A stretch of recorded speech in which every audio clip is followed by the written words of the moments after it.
Hi, welcome back to my channel. My name's Carter. I love talking about movies, comic books, and superheroes, and also horror movies as well. And I just got out of seeing Challengers tonight. I'm pretty late on this. I've been lacking a little bit the last week, 2 weeks. Finally got to check out Challengers. So Challengers is directed by Luca Guadagnino. What a mouthful. It stars Zendaya, Mike Faist. It's written by Justin Kuritzkes, and the director of photography is, I have to read this from my laptop, Sayambu McDeepram. And before I get started, let me know what you thought about Challengers down in the comments below. Are you on board the hype train along with me and everybody else? Or are you one of those people that thinks it's maybe not a masterpiece, not as good as anyone is saying? Let me know. I'd be very interested to hear your opinion and to discuss. And I totally mispronounced that, so I do apologize. But Challengers is, of course, the tennis film that everyone's talking about. Everyone usually knows it as the Zendaya threesome film. That's kind of how I knew it, because I didn't catch the trailer, and then I woke up to Instagram and it was all just Zendaya the clip of Zendaya, the threesome, and her smiling, and I was like, what is going on in here?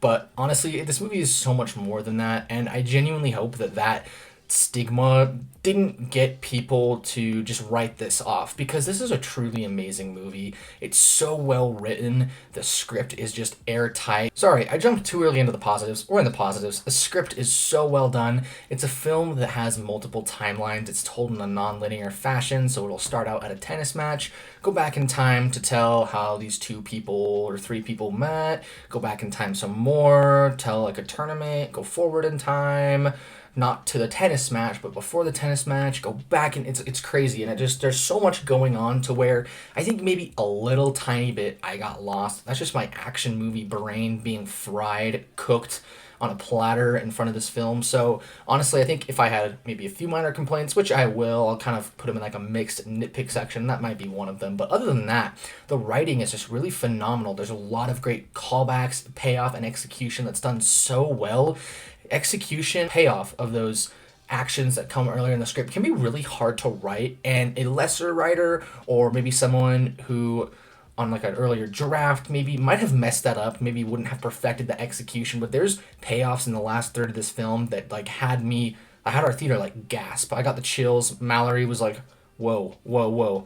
And there's a lot of scenes in this film that really just go for it. It's very, very just open and brutal and just honest. It tells this relationship and the story of these three people who are friends, but they're not. They're just people who you don't know who you're supposed to love and who you're supposed to hate. So at some point you'll love this person, the next scene you'll hate them, the next scene you'll love them. And I think that a big contributor of that was the performances. Zendaya is phenomenal here. She is a really good actress, and I think people are really starting to see it now.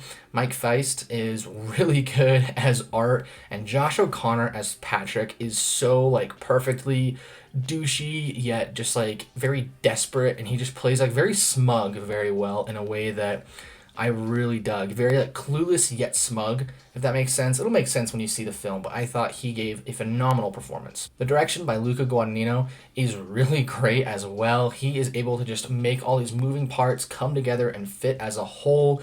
The way the actors are blocked and everything. It just feels like this film is able to come together in a way that maybe a more inexperienced director or someone who wouldn't put as much thought and care into the mise-en-scène or everything that's in the frame might have bungled it a little bit and kind of just dropped the ball, but Luca does not, and the cinematography, again, is just phenomenal. The cinematography is so good, including the final tennis match. There's shots where they're standing on the court and it goes under the court. It does the Evil Dead thing where the floor is gone, the court is gone. You can see a line. It looks like they're standing on glass and they're bouncing the tennis ball or running and hitting. And you just feel every inch of sweat, of desperation, of anger in that tennis match. And the tennis matches, I've never been one to watch tennis. Tennis matches in this were pretty great. I actually really dug them here. The sound design is incredible as well. Just everything you hear is just so, in the tennis matches, is just so loud yet quiet, to where you maybe hear one person jeering from the crowd, or one person booing, or a lot of people booing, or someone going every time they hit the ball.